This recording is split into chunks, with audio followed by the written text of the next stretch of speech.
মিছিল হচ্ছে, মুসলিম ভাই বোনের তরফ থেকে সেখানে ফুল ছড়া হচ্ছে, জল খাওয়ানো হচ্ছে, এটাকে আপনি কীভাবে দেখছেন? This is a great sign.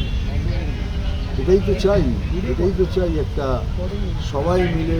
দেখুন, রাজনীতি একটা অন্য জিনিস, ধর্ম একটা অন্য জিনিস, কিন্তু এটা যখন দেখা হচ্ছে তার মানে গুড। আমি তো মনে করি যে ভেরি ভেরি গুড সাইন। এটাই যেন কন্টিনিউ হয়। কেননা কিছুদিন আগেই তো মালদাতে দেখলেন কত বড় একটা ঘটনা ঘটে গেল।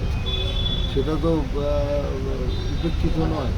It is something not acceptable. এইসব জিনিসই অ্যাকসেপ্টেবল।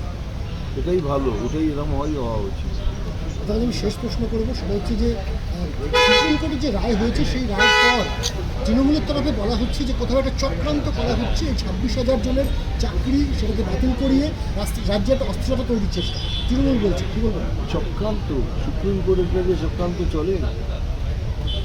সুপ্রিম কোর্টের সামনে কে চক্রান্ত করবে? So absurd.